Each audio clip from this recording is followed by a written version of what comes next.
জিজ্ঞাসা করে তোমরা কোথা থেকে এসেছো, অথচ আল্লাহ তাআলা জানেন।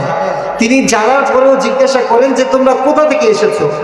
ওই ফেরেশতারা আরজ করে, মাওলা আমরা দুনিয়ার জমিনে মাহফিলের মধ্যে গিয়েছিলাম, যেখানে আপনার হাবিব সাল্লাল্লাহু আলাইহি ওয়াসাল্লামের জিকির হয়েছে, যেখানে আপনার এবং আপনার হাবিব সাল্লাল্লাহু আলাইহি ওয়াসাল্লামের স্মরণ হয়েছে।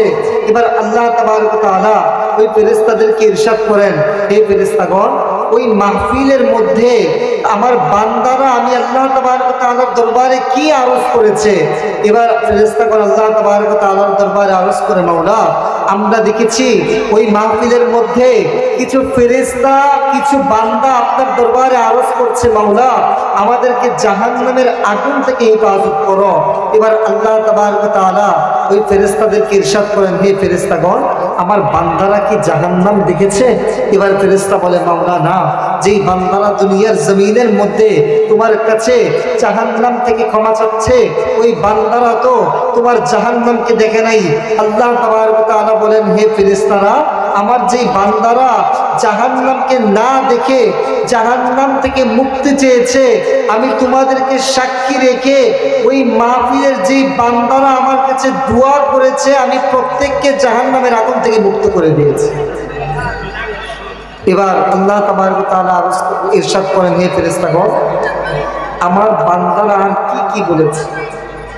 এবার ফেরেশতারা আরজ করে, মাওলা তোমার বান্দাগণ তোমার দরবারে আরজ করেছে, মাওলা আমাদেরকে আপনি জান্নাতুল ফিরদাউস নসিব করে দেন। আমার নবী করিম সাল্লাল্লাহু আলাইহি ওয়াসাল্লাম বলেন, আল্লাহ তাবারক ওয়া তাআলা ওই ফেরেশতাদের কথা যখন শুনেন, তখন তিনি বলেন, হে ফেরেশতারা, আমার বান্দারা কি জান্নাত দেখেছে? ফেরেশতারা বলে, মাওলা তোমার বান্দারা তো জান্নাত দেখেনি, তোমার বান্দারা কোরআনুল কারীম থেকে শুনেছে, তোমার হাবিব সাল্লাল্লাহু আলাইহি ওয়াসাল্লামের হাদিসে মুবারকের মধ্যে পেয়েছে।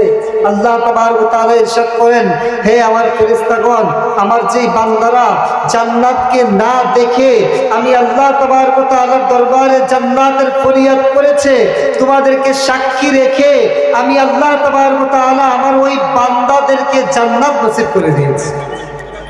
এবার আল্লাহ তাবারক ওয়া তাআলা এর দরবারে ফেরেশতারা আরজ করে, মাওলা ওই মজলিসের মধ্যে ওই মাহফিলের মধ্যে আপনার কিছু গুনাহগার বান্দা ছিল, যারা না আপনার জিকির করেছে, না আপনার হাবিব সাল্লাল্লাহু আলাইহি ওয়াসাল্লামের দুরূদ পড়েছে, না আপনি আল্লাহ তাবারক ওয়া তাআলার প্রশংসা করেছে। ওই মাহফিলের মধ্যে কিছু গুনাহগার ছিল। আল্লাহ তাবারক ওয়া তাআলা ইরশাদ করেন, হে ফেরেশতাগণ, ওই মাহফিলের মধ্যে যত নেককার বান্দা ছিল, তাদের সাথে যেই গুনাহগার ছিল, ওই নেককার বান্দাদের সোহবতে থাকার কারণে ওই মাহফিলের গুনাহগারদেরকেও আমি জাহান্নাম থেকে মুক্ত দিয়ে তাদেরকে জান্নাত দান করে দিয়েছি। তো এটা হচ্ছে ইলমি দ্বীনের মাহফিলে বসার ফজিলত, ইলমি দ্বীনের মাহফিলে বসার বরকত। তো আজকে যেহেতু আলহামদুলিল্লাহ এই দুর্গারামপুর ইসলামিয়া সুলতানিয়া দেলোয়ার আলী ইবতেদায়ী হাফিজিয়া মাদ্রাসার ছাত্রদের সমাপনী পাগড়ি প্রদান উপলক্ষে ওয়াজ মাহফিলের আয়োজন। তো এখানে আলহামদুলিল্লাহ আজকে কুরআন এবং হাদিস থেকে আলেম উলামাগণ বয়ান করবেন। তো আমরা সকলেই শুরু থেকে শেষ পর্যন্ত ধৈর্য সহকারে তাদের বয়ান শুনব, বয়ান শ্রবণ করব এবং তার উপরে আমল করার চেষ্টা করব ইনশাআল্লাহ। আল্লাহ তাআলা আমাদের সকলকে এই মাহফিলের শুরু থেকে শেষ পর্যন্ত কামিয়াবির সাথে মাহফিলকে সফল করার তৌফিক দান করুন। আমিন বিজাহিন নবিয়্যিল আমিন সাল্লাল্লাহু আলাইহি ওয়াসাল্লাম।